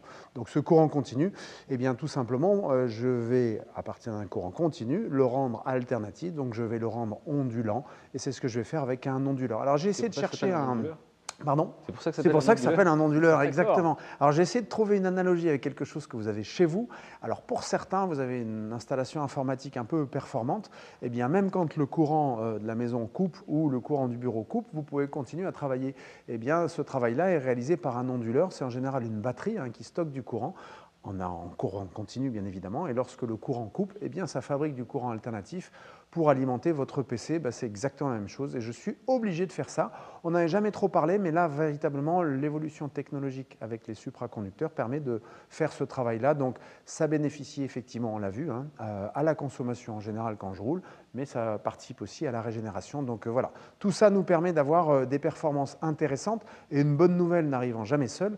Pour les plus affûtés sur le produit, vous êtes aperçu que BMW i5 arrive avec une mise à jour sur l'autonomie. Alors, ce n'est pas un coup de baguette magique à la Elon Musk, c'est véritablement quelque chose qui arrive sur les autos. C'est-à-dire que cet onduleur qu'on voit apparaître sur iX arrive aussi sur BMW i5 et sur toute la gamme. Et vous voyez que ça peut avoir un impact fort, parce que sur une i5 eDrive 40, vous gagnez 45 km d'autonomie grâce à l'onduleur. Et ça, c'est une bonne nouvelle. Ça veut dire que BMW continue à travailler sur ces sujets-là et que petit à petit, on progresse sur les sujets importants. On n'est pas forcément obligé d'augmenter la taille des batteries pour aller plus loin. Le fait de consommer moins va effectivement dans le bon sens. Donc ça, c'est une bonne nouvelle, sans aucune augmentation de tarif d'ailleurs pour i5. Ça va vous permettre de communiquer avec des clients en disant voilà, i5 vient de progresser. Il y a des choses qui se passent de ce point de vue-là. Voilà pour ces éléments sur la partie onduleur. On termine cet aspect auscultation des performances électriques avec ce que ça donne sur la route. Et bien évidemment, on a plus de chevaux, plus 82 chevaux, donc forcément l'accélération est meilleure avec cette nouvelle version 45, même travail sur 60. Et puis évidemment, on doit parler des performances de M70. C'était une des questions du quiz. Oui, ça permet d'avoir un 0 à 100 en 3 secondes 8, c'est absolument colossal. C'est ce que fait une M5 aujourd'hui sur un 0 à 100. Et effectivement, une Ferrari F50, eh bien, on fait jeu égal avec ce iX M70, 1100 Nm de couple en launch control, c'est juste colossal. Et une fois n'est pas coutume, on lève la bride à 250 km/h pour la VMAX pour iX M70. Donc voilà, des perfs qui sont vraiment totalement incroyables. Oui, et c'est vrai que c'est assez bluffant de parler de voitures de légende comme une F50, aujourd'hui accessible en électrique. Exactement. Alors forcément, tout ça s'accompagne d'un gros travail sur le châssis. On a effectivement évoqué le fait que sur cette version M70 de série, on a les roues arrière directrices. Sachez que désormais, dès la version 45, ça n'était pas le cas précédemment avec la version 40, vous pouvez proposer à vos clients d'avoir les roues arrière directrices. Alors c'est très important pour ce type d'auto. Pourquoi ? Parce que le gabarit est taillé plutôt pour les États-Unis que pour la France. Et dès qu'on est dans des endroits un peu étroits, eh bien c'est très compliqué de manœuvrer avec iX. Pour un prix qui est entre guillemets par rapport au prix de l'auto, aux alentours de 1 500 €, vous avez des roues arrière directrices sur un 45. Ça peut valoir le coup de le proposer à un client. Ça a vraiment beaucoup de sens. De la même manière, ce qui participe au bonheur à bord de iX, eh bien, c'est la suspension pneumatique. Alors, elle est de la même manière en série sur M70, mais vous pouvez tout à fait la proposer à un client aux alentours de 2 100 € pour les versions 45 et 60. Voilà, ça a du sens, ça participe au bonheur de rouler à bord de BMW iX. Évidemment, avec ces suspensions pneumatiques, plusieurs hauteurs. Il faut savoir que surtout, c'est souvent le confort qui est valorisé par rapport à cet élément-là. Enfin, dernier élément qui a un rapport avec la période, eh bien, sachez que tous les BMW iX sont disponibles et livrés avec le HDC. Le HDC, pour ceux qui n'ont pas l'habitude de ce système, c'est tout simplement une aide à la descente. Alors, ça sert quand? Alors, ce n'est pas pour sortir de votre parking tous les jours. En revanche, ça va être utile notamment en période hivernale, en station de sport d'hiver, par exemple. Grâce aux 4 roues motrices, vous allez accéder à des endroits qui peuvent être un peu plus délicats. Il a neigé pendant la nuit. Vous ne savez pas comment redescendre à la station avec votre iX, eh bien vous allez engager le HDC, Hill Descent Control, et iX va opérer un freinage automatique. Vous gardez une vitesse constante que vous pouvez régler avec votre commodo de régulateur de vitesse entre 3 et 4 km/h, et vous pouvez de cette manière-là descendre en sécurité avec votre iX. Donc vous voyez que sur les routes verglaçantes, ça peut avoir beaucoup de sens. Et c'est un élément qui est important pour votre iX. Tristan et Boris sont attendus au studio pour le point technique. Ah, choix technique. Allez, c'est parti, on y va, on se retrouve tout de suite.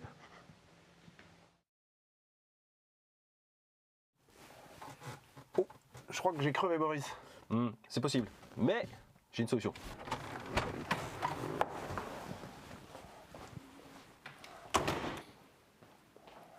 Tristan, tu vas avoir l'honneur de découvrir en exclusivité le nouveau kit crevaison de VG que l'on va récupérer avec la nouvelle BMW X et une partie de la gamme à venir. Alors, quel est le principe de fonctionnement? Eh bien, cela permet de remplacer toutes les étapes que l'on faisait avant en plusieurs fois. Là, en une seule fois et de manière très rapide, tu as dans ce kit le système anti-crevaison et le compresseur. Ok, donc il me reste qu'à enlever le bouchon de valve dans un premier temps. Exactement. Venir brancher le nouveau kit de mobilité. Ouais. Et ensuite, on vient fixer tout le système sur la roue directement. C'est aimanté directement sur la roue. Exactement. J'active le système par le petit bouton qui est ici. Exactement. Je te laisse le faire. On enlève la protection. La protection. On le met sur on. Et une fois qu'il est mis sur on, dès qu'on va se mettre à rouler, le produit va être injecté dans la roue. Tout à fait. Et le compresseur va se mettre à regonfler la roue. On peut mettre ce système si on est encore juste au-dessus de 1 kg, 1 bar. 1 bar, exactement. Et donc tout de suite, dans l'écran de BMW X, là on ne l'a pas trop eu sur 2002 Turbo, mais dans l'écran de BMW X, il est indiqué qu'il y a une crevaison. Il nous indique tout de suite la marche à suivre, le mode d'emploi. On place le système et on s'est arrêté top chrono, là on en parle, mais 10 secondes. Exactement. Et on peut repartir. Et le système va regonfler la roue et injecter le produit qui va permettre de réparer la crevaison. Et la bonne nouvelle, c'est qu'on peut recharger ce produit, ainsi que les batteries qui font fonctionner le compresseur. Les batteries, on va les recharger avec un câble USB-C, tout simplement, comme on a l'habitude de le faire aujourd'hui. Pour le produit, eh bien, on va pouvoir venir changer tout le kit en ouvrant le système avec quelques vis. On remet le nouveau produit, on revisse et c'est terminé. Ça sera fait évidemment en concession. La bonne nouvelle, c'est 10 secondes sur le bord de la route maximum et qu'en plus, il y a une démarche durable puisque c'est un système qui est réutilisable. Eh bien, on y va? On y retourne?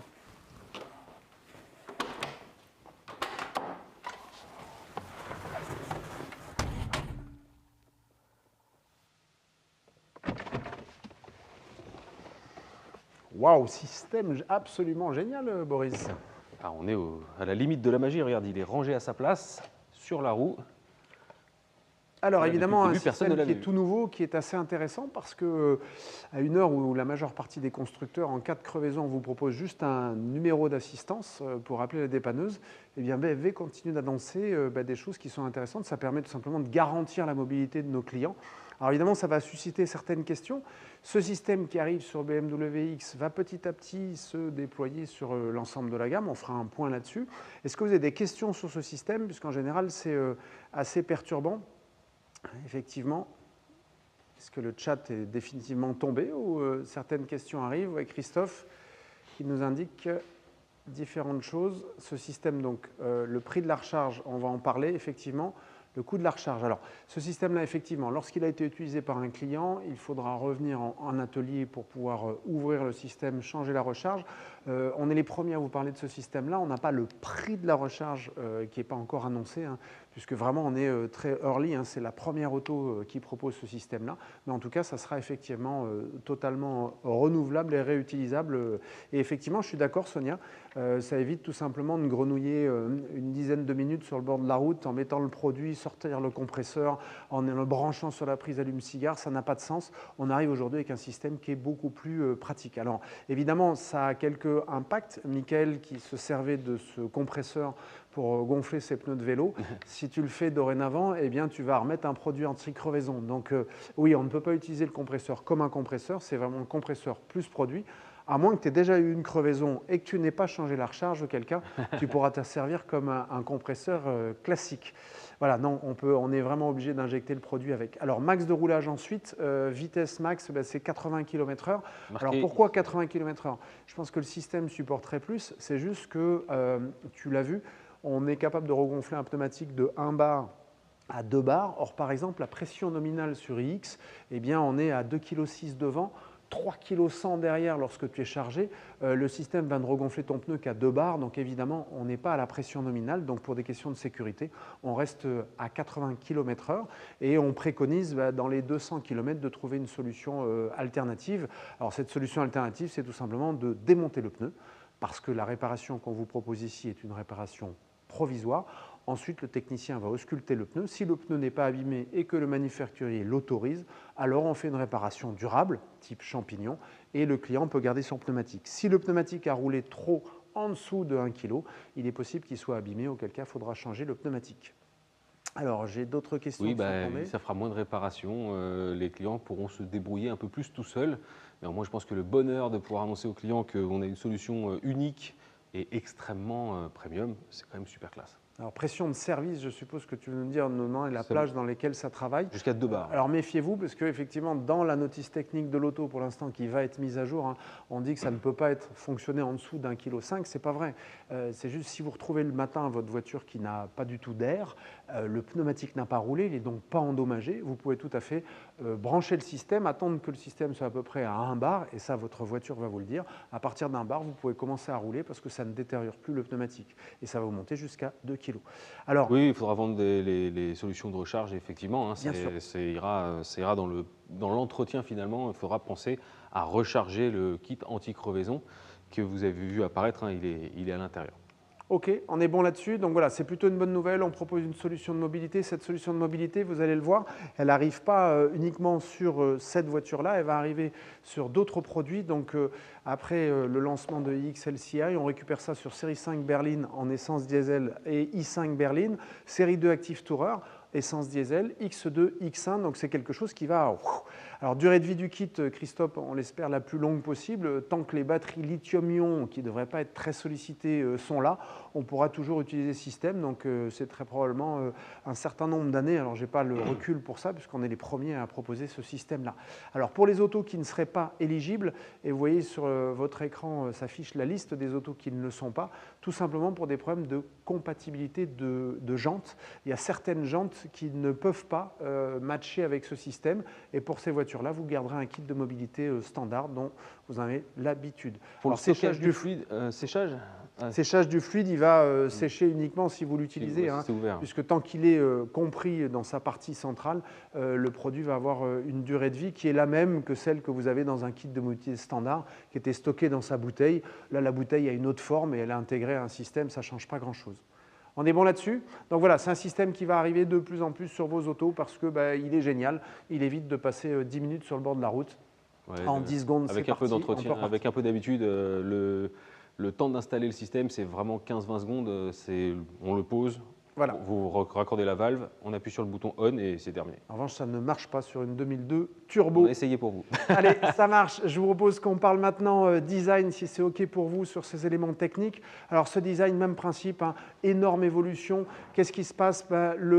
La version iX de série est en fait exactement celle qui était le pack sport originellement, a une différence fondamentale, c'est tous les inserts noirs que vous avez sur l'auto sont désormais ton carrosserie. Alors pourquoi est-ce qu'on fait ça, Boris? Eh bien, en fait, ça nous permet, exactement comme on l'a vu tout à l'heure sur de la série 2 Grand Coupé, ça permet de venir alléger le design.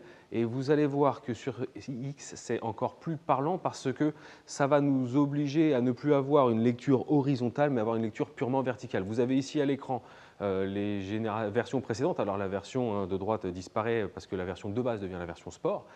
Et les inserts noirs dont tu parlais, Tristan, qui sont maintenant peints couleur carrosserie, et vous l'avez aperçu sur la version Dune, et on va vous mettre un insert avec les deux véhicules qui sont splittés ensemble, eh bien ça donne une lecture qui est beaucoup plus simple. L'aération retrouve de la vie, elle n'existait pas, elle vient se caler sur le côté de la voiture, ça pose le débat, et ça vient en adéquation des feux, hein, qui récupèrent une signature verticale, là où avant elle était horizontale et fine. Les deux côte à côte, c'est très visible. Et vous avez cette impression de la calandre qui reprend toute sa noblesse, qui prend énormément plus de volume, alors qu'on est d'accord, hein, la calandre n'a pas changé de taille, simplement que la lecture de la face avant est plus simple, d'où l'effet que les feux, la calandre paraissent plus grandes, on en a parlé tout à l'heure. Autre travail, et ça c'est cohérent avec la préparation à un œil classeux, si vous regardez le design à l'intérieur de la calandre et clairement avec ces lignes obliques qui sont désormais le langage du design de œil classeux, et on retrouve cette signature oblique aussi dans les projecteurs. Donc vous avez réellement une très belle cohérence et on sort de ce côté gold qui était un peu disruptif et on arrive sur quelque chose effectivement de plus effectif. Et à l'écran, vous avez cette version M70 qui, bien entendu, a une finition M Sport et bénéficie d'une calandre spécifique avec ce traitement horizontal et la position du badge M. Là, ce sera dédié pour cette version M70. En revanche, vous pouvez tout à fait opter pour une finition M Sport sur une motorisation différente. Et là, vous récupérez la calandre dont on vient de parler avec les éléments en diagonale et la signature Neue Klasse, et des boucliers qui sont identiques à ceux que vous voyez maintenant sur ce M70. Ouais, l'intérieur des projecteurs dans cette finition-là sont traités en noir, donc ça renforce encore la présence de la signature. Donc voilà, vous avez désormais un changement total de perception de iX qui était jusqu'alors vaisseau amiral de la durabilité et qui là se meut dans une auto qui se veut beaucoup plus dynamique, beaucoup plus sportive, beaucoup plus BMW, et c'est probablement une opportunité pour vous puisque certains clients se sentaient pas tout à fait à l'aise avec le design. À l'image, on peut vous présenter ce que donnera une version avec le M Sport, mais dans sa version non M70. Donc vous voyez que c'est une auto du plus bel effet et avec cette finition très spécifique. Si on regarde le latéral, que se passe-t-il? Eh bien, de la même manière, ce travail qu'on a fait sur le bouclier avant, eh bien, on le retrouve sur le latéral, disparition des inserts noirs dans la partie basse, disparition des inserts noirs dans le pare-choc arrière, et ça donne tout simplement une auto avec un côté un peu plus sculpté, avec un côté plus athlétique. On a moins ce bandeau noir qui scindait le latéral en deux parties, et ça donne finalement une auto qui a l'air plus campée sur ses roues, qui est en fait plus sportive aussi dans sa définition, et c'est la volonté de ce nouvel iX, hein, c'est de se présenter de manière plus dynamique, plus BMW. Exactement. Dernier élément, la face arrière qui va aussi subir cette belle évolution. On s'aperçoit que le design de la même manière a été verticalisé et on voit que les catadiopes de la même manière, hein, comme on a évoqué sur série 2 Grand Coupé, viennent souligner la présence des roues et on a vraiment une perception pyramidale de l'auto. Et vous allez voir hein, sur les images qu'on va vous proposer de l'arrière de iX en version M70, c'est carrément magique. On a vraiment une auto, on sent une volonté effective de proposer quelque chose de très sportif et ça fonctionne très très bien. Je vous assure que entre ce que vous voyez à l'image, ce que vous voyez en vrai, quand vous verrez l'auto en concession, il y a un vrai beau travail qui a été réalisé et on est vraiment très très serein sur ce sujet-là. Christophe, c'est une très bonne question. Peut-être, ces véhicules venant pour certains d'être révélés il n'y a pas si longtemps que ça attendra probablement un facelift ou une nouvelle génération. On n'est pas à l'abri que ce soit une signature sur l'ensemble de la gamme. Maintenant, nous n'avons pas d'informations précises sur ce sujet. Ok, ça marche. Allez, je vous propose de vous immerger à l'intérieur de ce nouvel BMW iX. Alors, la partie LCI sur cette partie-là se résume à quelques inserts qui ont changé. Vous n'aurez pas de grosse révolution, à part un élément qui est fort, et n'essayez pas de régler vos écrans, c'est normal. Le volant est rond dans cette version volant M Sport. Alors, c'est normal. De la même manière, hein, ce côté très disruptif du design se retrouvait aussi dans la forme du volant, parce qu'on avait inauguré un volant avec double mémoire. plat. Ici, on retrouve un volant rond. C'est normal, on vise une clientèle plus sportive, plus dynamique.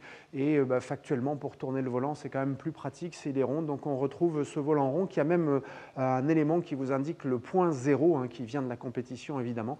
Mais donc, voilà, vous allez trouver à bord essentiellement les changements. En fait, l'énorme changement que vous allez trouver, on va le découvrir maintenant. Donc, vous avez évidemment BM Curse Display qui est dans sa logique comme vous aviez précédemment. En revanche, c'est les sièges. Et les sièges, je vous propose de les découvrir maintenant.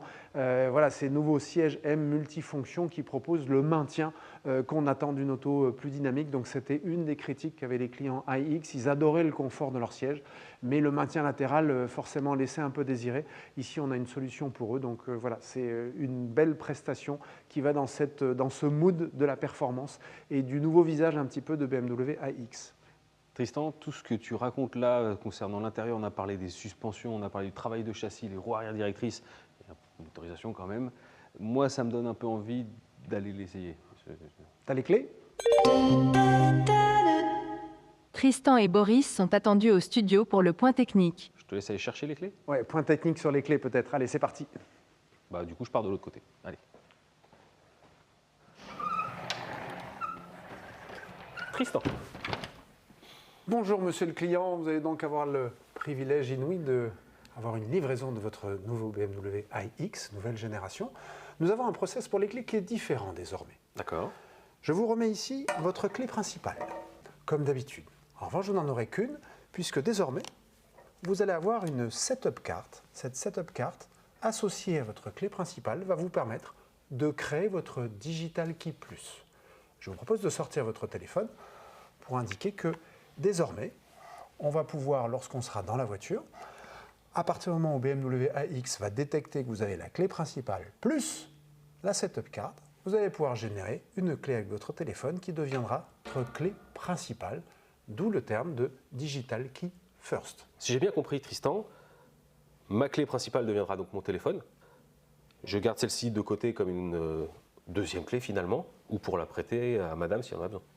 En revanche, pensez bien que désormais cette setup carte, cette carte blanche que vous avez, ne doit absolument pas rester dans la voiture puisqu'elle permet de créer des digital keys. Donc une fois que vous avez créé votre digital key, vous allez ranger soigneusement cette carte chez vous. Vous n'en avez plus besoin puisque c'est désormais votre téléphone qui va faire ce travail-là. Et je peux encore, comme d'habitude, dupliquer jusqu'à 18 clés.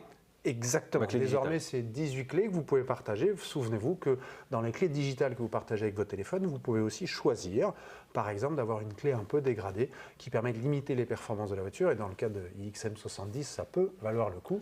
Et limiter de la même manière la désactivation des aides. Donc vous avez toujours cette personnalisation. La seule chose qui change, c'est au moment de la création, vous n'avez plus de double de clés. Donc c'est la setup card qui fait ce travail-là. Tristan, il me reste une question.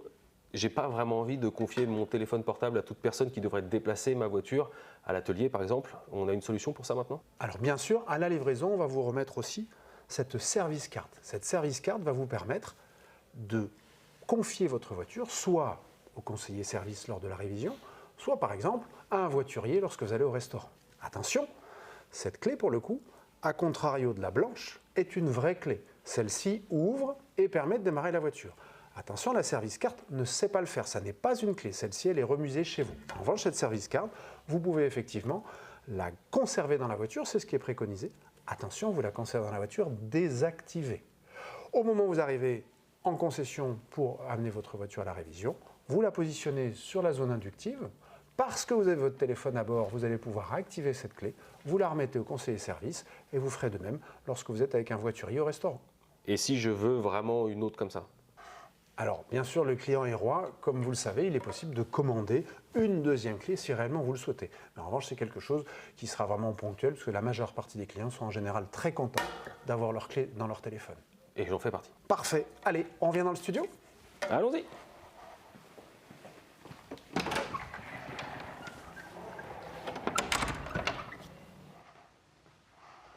Alors, révolution sur ces clés, est-ce que vous avez des questions sur ce sujet-là ? Je peux comprendre que ça perturbe un petit peu la perception, parce qu'effectivement, ça va amener certains sujets. Et il vous sera nécessaire dans un premier temps d'informer vos clients, évidemment, et à la livraison. Alors, vous avez peur, alors on va lever toutes ces peurs. Vous avez peur de quoi ? Dites-nous. Finalement, la seule chose qui change, c'est que vous n'avez plus qu'une seule clé de ce type. Qu'est-ce qui vous inquiète sur le sujet? Il faut juste considérer que cette carte blanche, désormais, ne sert uniquement qu'à programmer votre Digital Key Plus, et ensuite, on est tranquille.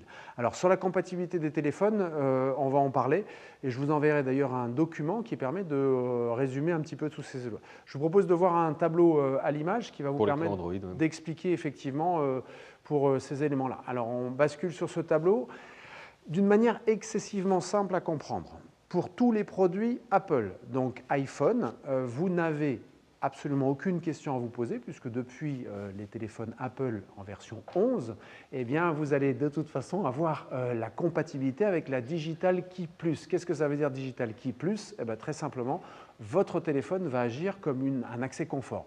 Je garde mon téléphone dans la poche, je m'approche de mon auto, elle me reconnaît, je rentre, je démarre. Donc Apple, pas de sujet, depuis iPhone 11, c'est réglé, on a la Digital Key Plus. Ensuite, je vous ai affiché à l'écran ce qui se passe pour le téléphone Samsung.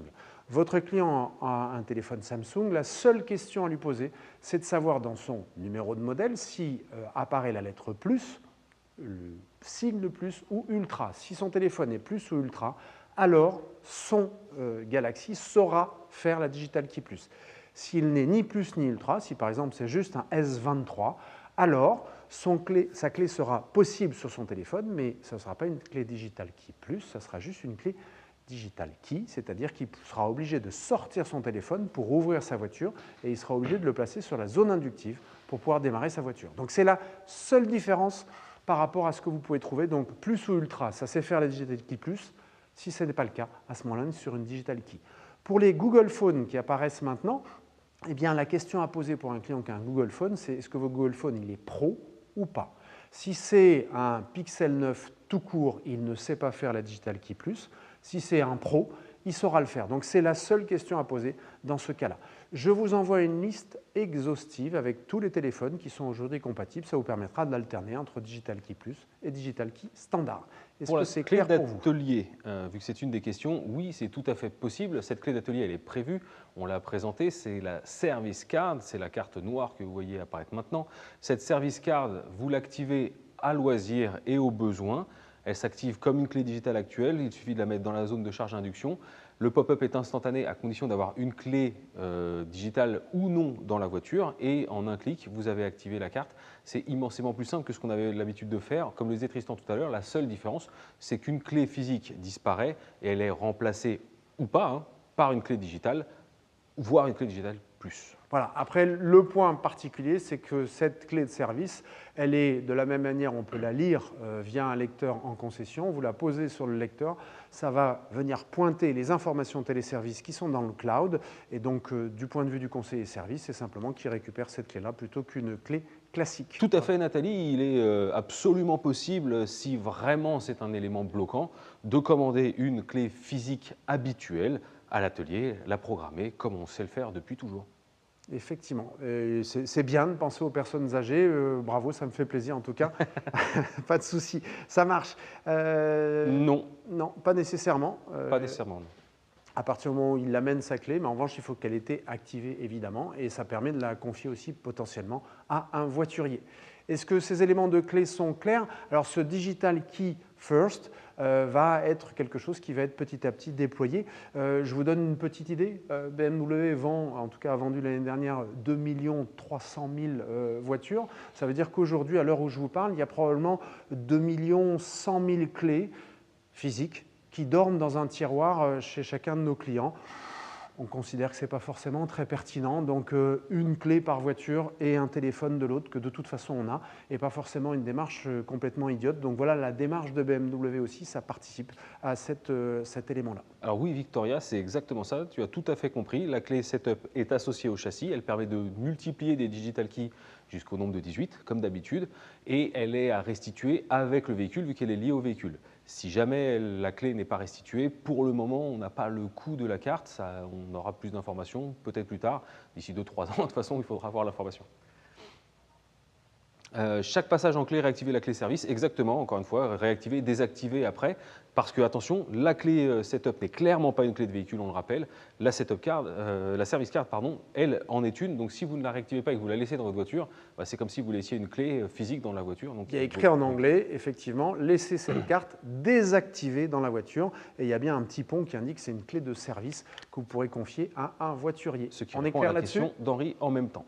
Parfait, impeccable. Ben, merci en tout cas pour vos questions, merci pour ces éléments-là. Ça va petit à petit devenir de plus en plus clair. Eh bien, si vous êtes prêts, je vous propose de faire ce quiz de sortie. Et là, maintenant, il va falloir être ultra rapide. Vous allez pouvoir de nouveau vous munir de votre téléphone et venir vous loguer. Donc, dès que vous êtes logué, si vous pouvez nous envoyer un petit pouce, un chat, un cœur, ce que vous voulez, ça nous permet de savoir combien vous êtes connectés. Allez, c'est parti, on va faire ce quiz de sortie. Alors pour l'instant, vous êtes une dizaine de personnes connectées. Ah, ça commence à arriver. Allez, 20, 30. J'ai l'impression que la génération pouce est plus importante que les petites cœurs. Je ne sais pas pourquoi. Et les chats. Ah, merci. Les chats sont en retard. Merci pour les cœurs. La remontée du chat. Parfait, ça monte, ça monte. Allez, 45, 50, 60 quasiment. Yes. Encore une dizaine à connecter. Allez, on est quasiment tous logués. Donc, je rappelle pour ceux qui ont un problème de connexion, n'hésitez pas, vous pouvez faire aussi ce quiz de la même manière sur votre PC en allant sur votre navigateur, vous tapez www.menti.com et vous rentrez le code de la room. En concession, si vous sentez que ça bug, vous enlevez le Wi-Fi, vous mettez sur le réseau 4G. Très probablement, c'est lié au pare-feu de votre concession, sinon ça doit marcher. Allez, l'équilibre est quasiment là. Yes. On va pouvoir y aller. Rappelez-vous, on a brossé tous les sujets du quiz lors de cette session ensemble. Merci de votre attention et de votre participation. Il va falloir maintenant être preste parce que ça va se jouer à la rapidité. Bon courage. Allez, c'est parti. Première question.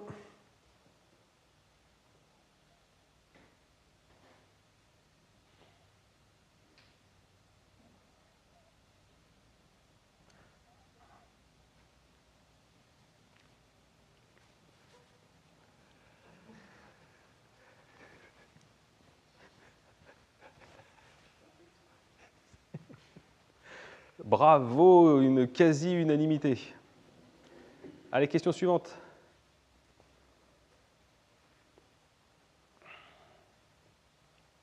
Celle-ci avait été très clivante.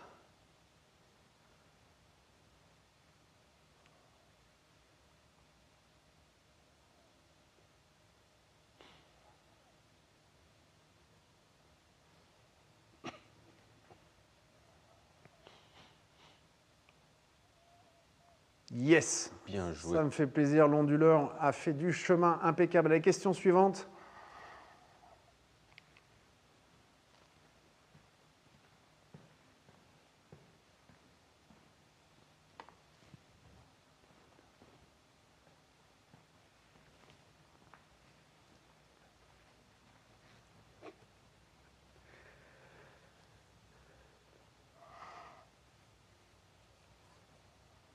Yes, le Paquino massivement répondu. Parfait. À les questions suivantes.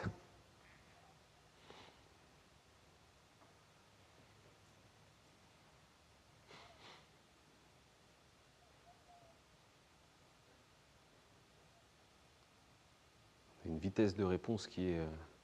Ouais, là, on est rapide. Là. Il y a déjà 60 personnes qui ont répondu en quelques secondes. Et tout le monde a terminé bien yes, en avance. 60 bonnes réponses, parfait. Allez, on enchaîne. Question suivante. On est à mi-parcours. Restez concentrés. Preste sur les appuis. Tomber dans le piège une fois, oui. Tomber dans le piège deux fois.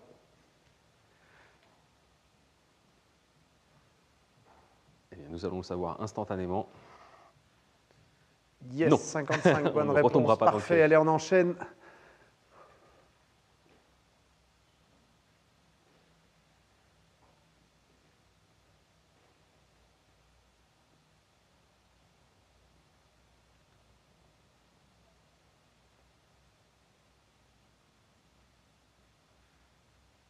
Incroyable.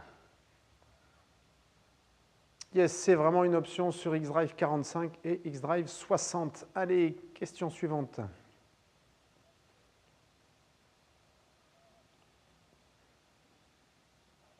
On vient d'en parler. C'est tout frais.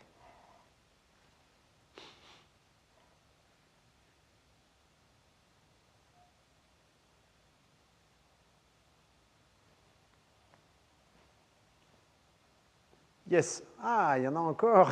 Non, non, c'est réellement, effectivement, la réponse 2 ne sert à activer que la Digital Key sur le téléphone. Allez, question suivante.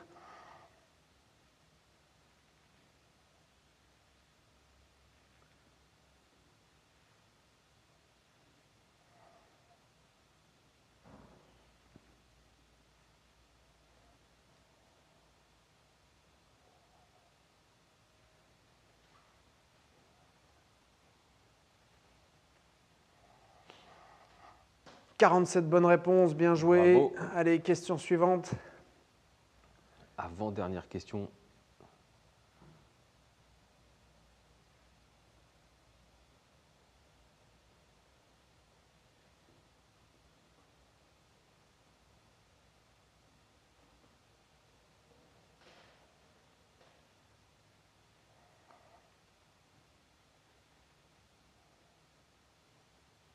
Yes, c'est la même techno, mais rien à voir avec des disques de M3. Allez, dernière question pour vous départager. Sur de la rapidité pure et dure.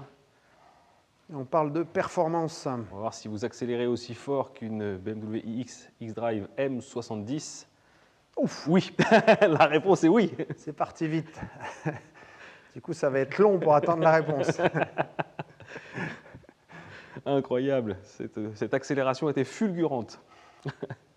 Et yes, une grande majorité de bonnes réponses. Bravo bien à tous, joué. bravo à Parfait. toutes. Allez, on va regarder le podium tous ensemble. Allez, Est-ce Botti qu'il y a Mac eu- Boatface. Est-ce qu'on conserve le podium historique sur la première session? Et non, j'ai l'impression que ça a été battu. Et c'est Zlatan. Zlatan, yes, bien joué. Alors, je vous laisse nous mettre un petit mot dans le chat pour savoir qui a gagné. J'ai l'impression que... Qui est Zlatan? Eh bien, bravo. Alors, Romain, bravo, excellent, Félicitations. 9651 points, c'est quasi de la perfection et de la rapidité, donc bravo pour ça. En tout cas, nous, on a pris beaucoup de plaisir à animer cette session de Studio Live. J'espère que ce plaisir était partagé et que vous avez appris plein de choses sur le produit. Continuez comme ça, à très vite, merci beaucoup. Ciao, ciao.